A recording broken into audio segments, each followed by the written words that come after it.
Let's suppose that you were able every night to dream any dream you wanted to dream. And that you could have the power within one night to dream 75 years of time. And finally, you would dream where you are now. Now that would be one hell of a sleep, but it would also mean that most likely that you're dead. And that isn't the way to go. It hasn't taken that long, luckily, to get the successor of the Xbox One X out in the open, and here it is, Series X in all its glory. But what does it mean? What does it offer? What is it offering over the original Xbox One X? And can you collate any more X's into one sentence than a Jean-Claude Van Damme wedding album? And does this mean that there isn't going to be multiple consoles in the next launch? Well, let's dive into some information. The first thing we know about the console itself is it's bloody powerful. That's pretty much a no-brainer, but I think people are really underestimating just how powerful it could be. Now, really, my predictions here are static. They haven't changed, and certainly from almost 2 years ago now when I dived into the PS5 and the Xbox One X, or whatever it was going to be called. Now we know what that title is.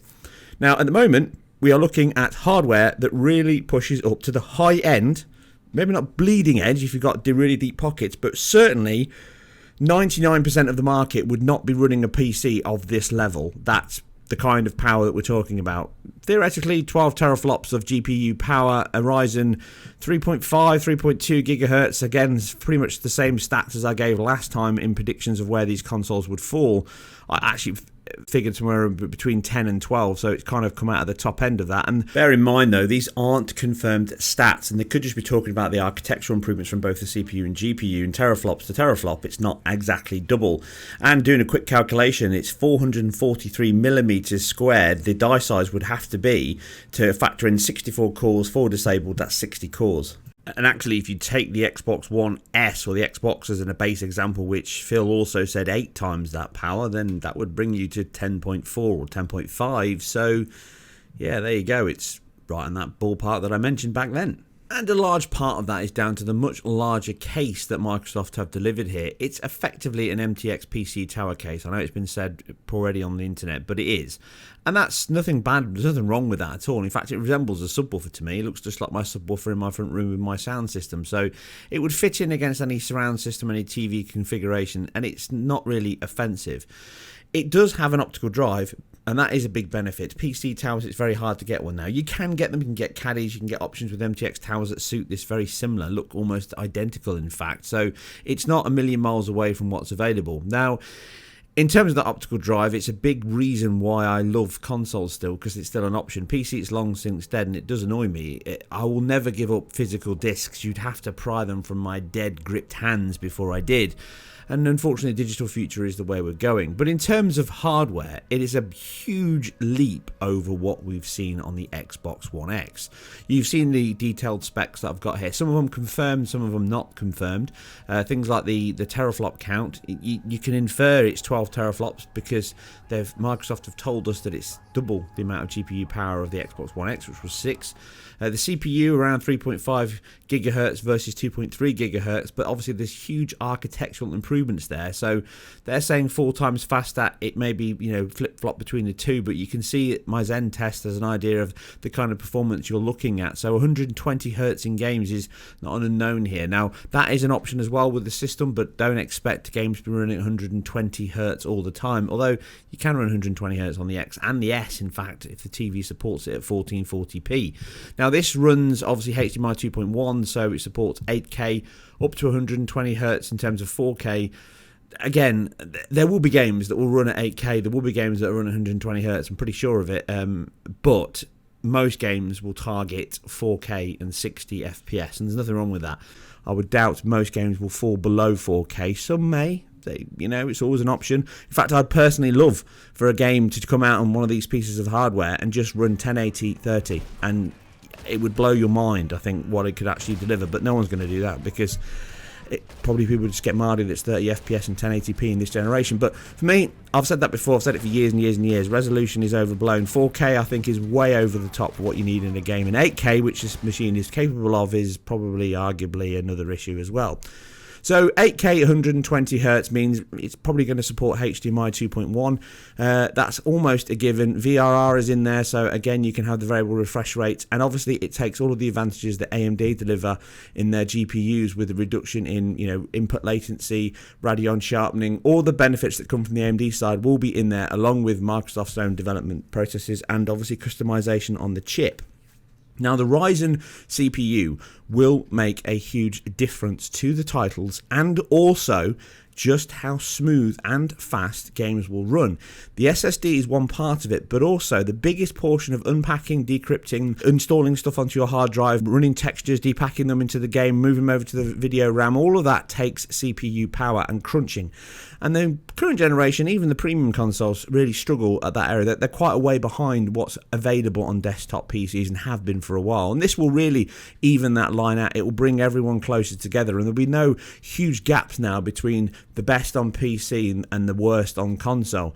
Yeah, arguably you are going to get faster CPUs, of course you are, but you're not talking double the performance here. You're probably talking around 20-30% difference. But in terms of what's available on both the standard and the premium consoles, we're talking about performance issues where it was currently running 30 FPS, easily running 60, and likely far higher indeed. Things like Jedi Fallen Order would benefit significantly from that, and also the stuttering would benefit from it because it would improve all that loading and streaming, which I talked about in depth in my video the other week. Essentially, the improvement here to GPU and CPU will close the market up. And that means that the PC market will struggle more. We've seen that already. I've not covered it yet, and I did start a video, but I didn't get a chance to finish it, on Red Dead Redemption. Red Dead Redemption is a good example of what happens on a tail-end title completely developed around a single hardware spec.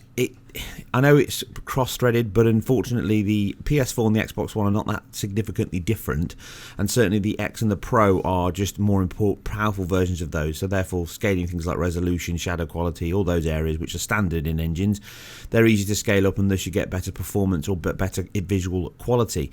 That means that when you play a game like that on a high-end PC where it's not optimized to some of the specific hardware features, functionality, APIs, drivers that go with those PC markets and all the other configurations that are present on PCs, that means you have that overhead. You just have a higher overhead, therefore PC market always brute forces everything. That's always been the case ever since back when it started. And I was there at the start, before the start even, so I know it very, very well indeed. And the thing here is, when you move the console space up to this level, 12 teraflops circa, 3.5 gigahertz desktop CPU, 16 gigabytes of GDDR6, SSDs, there's not a lot left in the PC market to really push the boat out. There will be improvements, there will be slightly better resolutions, there will be slightly better frame rates, there probably will be faster loading still, there'll still be a gap, absolutely. But that will be a diminishing return gap, without a shadow of a doubt, simply because the console market is subsidized. I've covered this already in my PlayStation 5 or Xbox previous videos. They sell this to get you into a closed, walled-off garden, and Microsoft have a bigger reason to do this, and this harks back to the videos I've talked about in 2015. Essentially, Microsoft want to bring you into this fold of running an Xbox stroke Windows hardware, agnostic of whatever the hardware is. The xCloud solution is just another extension of that. Game Pass will be included in it, so you'll end up having games, I'm pretty sure, that will come out and they'll be included on Game Pass, and that will be the only way you can play it outside of purchasing it on an Xbox platform. I can seriously see Microsoft not launching titles for free sale aside having them on Game Pass. Subscribe, play the game for $6.99, $7.99 a month.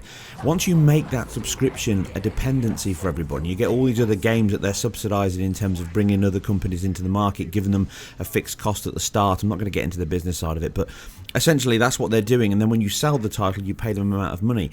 They're making Game Pass and xCloud very, very attractive, and they're moving away from worrying too much about the hardware itself. I'm pretty sure they're going to supplement the hardware in terms of subsidizing the cost as it used to be. Probably not massively. They're probably not going to make a huge amount of profit. They're probably going to make, probably break even. That's probably their target. Break even or a little bit of a loss leader just to get it out in the market. Game Pass, subscription services, Xbox Live, and all the other things that goes on top of that, that's where then revenue will be coming from. And that means that this machine could come in around £599 $699. I don't think that's out of the question, specifically talking about the size, the specs, and everything else we've covered. The other thing to discuss is it's almost sure it's going to be an APU, but looking at the size of the case, there is the option here that they could go down having a separate GPU and CPU. That would obviously increase cost, it would increase TDP, it would increase all the other areas of that, but the size of the box in terms of the width and the schematics, it's not that much bigger than an Xbox One X in terms of length, but it is wider and fatter, and that's a lot to dissipate heat, keep the noise down. So they could have a separate GPU in there. It's most likely going to be an APU, but if they did, then in terms of hardware specifics and in terms of the usage of power, that's another discussion. Before I finally close off with some examples of what you could expect on the machine, and really what this generation that we're leaping into next is going to really push forward on. Ray tracing, like I say, is one of the biggest areas. But all of this improvement to performance comes at the cost of heat and power. And if we take an example of a Ryzen 3700X CPU, which is around 65 TDP, the watt usage, and it's 85 at full load, full chat, everything 4.4 gigahertz, the console's not going to get to that level. It's probably going to max out at 3.6 and probably base out at about 3 gig, maybe even a little lower. So the TDP on that will be probably less than 65. Well, it will be less than 65. So that's probably not going to hit a full load of 85 watt, most likely around 60 watt. And then a 5700 XT, again with a 1.9 gigahertz boost, that's going to hit 240 watts. That's what it hits on a machine. 225 watt TDP for that particular card. Combine those two together, you get approximately 330, 350 watt total system usage. Remember, you've got all of the other elements there, such as the hard drives, multiple hard drives, the additional set of memory, the DDR4. So that's going to increase the level on a PC that you're not going to get on consoles because you've only got the one base. So effectively, the 5700 XT is your memory fully taken care of, and everything else is going to be lower. So the Xbox One X, as an example, is a 245 watt TDP. And that comes in under full load, around 180 watts, 73, 80%. That's probably where you want to head to, 80% of that usage of that TDP. And a PSU is the single most important component you'll put into your PC, aside obviously the GPU and the CPU. But I would arguably say you need to spend more money on the PSU than you probably want on anything else, because a poor PSU with bad, unclean power, inconsistent AC to DC voltage, that's obviously alternating current to direct current, which is what machines use, that's important. So having a good PSU will minimize the amount of power that's wasted and therefore lower your TDP, and consoles are very, very good at this. Their PSUs are very well optimized in terms of what they're delivering and the load they need to hit, and around 80% is where you need to be in terms of efficiency. So if we extrapolate that in terms of what we've just spoken about and the percentage wise in terms of the power, then that means if we take the Series X, it's probably going to have around 20 watt, a little bit less on idle, which is less probably than the Xbox One X, and that's one of its main things, because the gating in these will be much, much better. And then on top of that, at full load, if it comes in at a 350 watt TDP, which is much lower than you'll get on a PSU for PCs, it's only going to hit around 280 watt. That's around 100 watt more than the Xbox One X. Now remember, this is a huge shift in terms of IPC, gate control, architecture improvements, everything else going on. GDDR6 as well uses much less power than GDDR5. So all of those improvements means a reduction in power and load for the same performance levels, and then you ramp it up. So reducing it down, getting more performance of circa 50% based on the statistics and information from AMD. Obviously, you've got to take that with a grain of salt because everyone always gives you best case scenario. But if you come around that figure and add 100 watt, then potentially 280 watt or 350 watt, there you go. That's 8% of the percentage base. And that means it fits inside of everything we just talked about in terms of clock speeds, frequencies, and the potential in terms of improving that performance and that TDP. Now, 350 watt is a lot, but as you can see on the example, the PS3 was 380 watt. I know it's not the best example in the world because obviously it suffered from melting boards. I know that very well, so I used to fix loads of them, but that was a mixed issue between bad design, bad solder, the moving of the lead, and obviously way too much power through the board, and it wasn't designed to compensate for that. Things have moved on drastically since then. So even if we had a machine that ran that much power, which I don't think we will, day-to-day, load-to-load, because the ventilation and systems are much better, 280 watt circa of a 350 watt TDP for this machine, I still think it's physically possible for it to deliver the performance we've just talked about even in a separate GPU and CPU if they keep the clock levels low, but certainly in an APU, then they should be able to deliver that level in that box. The size of the box, everything that I'm seeing so far, all the conversations, this will be a powerful top end. This is what the best you can get for Xbox hardware out of the box, and it probably will come with a premium. And like I say, you could probably take that performance level, chop it right down, and the Series S, which will be the Xbox One S version, will come out around the same time, much cheaper, £199, 250 quid, whatever, around that level, and it will be a much cheaper machine, much less TDP, much less power usage, much smaller, and it will allow you to play these games at 1080p. And that'll be its target, you know, maybe even 1440p, and that's fine. Reduce settings, reduce frame rates, all of those areas might be cut back. But if you want to get on board, I think Xbox will be covering both bases. And just as an aside, I do think that PlayStation will do exactly the same. I think the PS4 Pro proved that the market can handle that split level of SKUs in one launch, and I think that's going to happen alongside the PSVR 2 stuff as well. So look forward to that. Like I say, it's all estimates at this point. I'm going on information that I know. I'm not going on things that are facts. I don't take this away and say this is what's been announced. Microsoft said this is not. I'm just giving you statistics based on calculations and variables in terms of what I work with day to day, and this is the kind of stuff that could be realistic. And if they improve the performance and the ventilation in there, then maybe they'll clock it even higher. Who knows? Who knows what target they're aiming for at the moment? Things like overclocking, speeds, improvements to performance, all of that can happen right up to the 11th hour. In fact, if everyone remembers the launch of the Xbox One, that exactly did happen because of what happened with the PS4. And again, that means that some of these statistics may change. Memory is a good example. It might bump up. Bandwidth might bump up. Even the storage. You know, the fact that I'm saying a split storage just makes sense to me. There's no point in wasting a 1 terabyte NVMe drive on there when you're not actually going to use it day in, day out. But again, we'll wait and see what gets fully announced sometime next year when everyone starts putting their cards on the table and giving us a full example of what the hardware can deliver. And one final area to touch on in terms of performance quality, image quality, and those targets we've talked about in terms of high resolutions. There's lots of work going on in teams, NVIDIA, AMD, Microsoft, Sony, all the development studios out there and engines to improve performance at minimal cost to image quality. So things like dynamic resolution, checkerboard rendering, they're all solutions, as is adaptive rate shading, which is something that's used in the IdTech engine from Machine Games in Wolfenstein 2, you can see on screen. And other titles will be using this, and in fact it's going to be implemented in DX12 and added in there as well, so it will be a base option for any game at that point, and that effectively reduces the shading cost of the image to improve performance. And if we look here as an example on Wolfenstein at 4K, it can take a game that's running at 77 frames per second, hardly bad, and push it up to 88 frames per second, or thereabouts. So you're gaining around 9-10 frames per second there, around 15% improvement to hardly any impact, as you can see examples on screen, to the image quality. Certain areas, obviously, it will vary depending on how detailed the section is, but it's going to be very hard to spot. But the biggest difference is you can see up to 2 milliseconds from the maximum frame rate on the GPU between the lowest and the highest.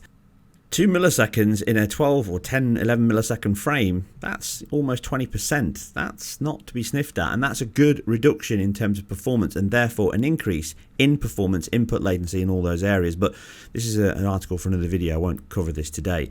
So what we want to talk about now is ray tracing, the final element that's available in these consoles. A summary of ray tracing then.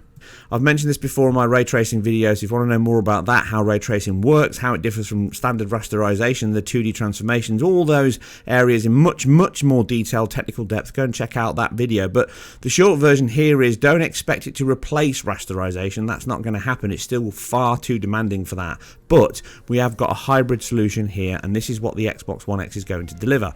Now that means that you'll get things like real-time reflections using off-screen, so SSR will now be gone. You won't see it, or you will see it, but obviously there'll be games that will use SSR and games that won't use SSR. Now this means that reflections on games will be much clearer, much sharper, and obviously more realistic. It doesn't mean that they're going to be exactly like they are in this non-standard reflection, because you still have to sample those pixels, those polygons. All that shading and calculation has to be done even on the reflection for the ray tracing, so it's not free. It also means that you can do much better lighting calculations with global illumination, real-time shadows, all of those areas which I've covered in that detail. So those are one big area that you'll see in terms of hardware, and obviously teams will be told, or they'll want to push that in terms of their first games being pushed out onto the market, and that'll give you that visibility of just how much it's moved forward. But in addition to that, what the biggest change will be for most console players if you buy this particular piece of hardware will be the shift to 60 FPS. That will make a bigger difference in terms of visual quality and overall performance and impact of people playing the game than probably a lot of these ray tracing elements will do. It's not going to transform games totally, but it will make them look a hell of a lot nicer. We're not there yet. We're not at a level where ray tracing is going to replace standard rasterization. Probably quite a few years away from that now, to be fair, like I say, but things can improve, and there's already signs here that we're going to see ray trace reflections and shadows and lighting calculations, just as I predicted and just as we've seen with Metro Exodus, which arguably is one of the best uses of ray tracing out there at the moment. But new games on the console, and looking at the example here from Hellblade 2, pretty sure that's going to be using ray trace reflections, because you can see examples here that I'm pointing at in the video, in the trailers, that point to the fact that it's not using SSR, and it would be crazy for a flagship title like this that's pushing an exclusive to the Series X machine. That means that this is really going to have to push out the visual quality, and this is an in-game engine render, so this didn't say real time, so this is what they're targeting. This isn't running on an Xbox Series X machine. Its SDK won't be ready yet, it won't be at that level yet, but this will be a target that Ninja Theory are aiming for, and I don't think it's beyond the realms of possibility they'll deliver it. In terms of the landscape, we've already seen loads of demos so far, the Unreal demo I'm showing on screen at the moment, and even in actual games on the PS4. So Death Stranding is a beautiful game that uses photogrammetry, or the scanning, megatexel scanning from the Quixel, I think it is, this demo here, that uses the scanning of real life environments, turns them into textures, puts them in the game, and then obviously with your lighting calculations, additional ray tracing calculations for GI, all of those areas really improve the quality. And it looks photorealistic, and I think this is the generation where we're going to see games that look photorealistic. Some of this comes down to the animation systems, and again, I think Naughty Dog are at the forefront of that. I think Ninja Theory are definitely at the forefront of that. Their real-time facial capture system that they use for Hellblade, and obviously they've improved it massively here for Hellblade 2, is really on a level that very few teams and games can get close to, and I think that's where this generation is going to push forward on. Like I said before, it's all about animation, it's all about lighting, and it's all about AI. If they can improve all those levels and stop fooling us through these small, tight areas of games to hide the loading and the restrictions on that storage space, and they don't go crazy with ramming way too much texture quality in there and all the materials and everything else, and then going way above 16 gig and having to stream data in back out again. It will happen later on, but maybe not at launch. I think we're in for a generation where this kind of visuals is not going to be on the realms of possibility, even at 4K 30 60 FPS. Like I said though, if they did do a 1080p 30 game, I think at this level of performance in terms of hardware, the teams that are out there at the moment, the quality of the tools and the engines, and all of those areas that can be shared across teams to improve the assets, like I just covered with the photogrammetry and the textile systems, that could bring us levels that we just cannot possibly comprehend at this point. And I don't think it's beyond the realms of possibility that pre-rendered visuals of just a couple of years ago will be being delivered in real time in a game at these kind of performance levels. And that just means that we're all going to get very used to visuals like this, and our older games are going to look far, far worse. And for anyone doubting this and thinking it's not possible, here's a brief example of a game running on the PS4. This is Uncharted 4 on the base machine in a very closed off area, in game, not even a cinematic.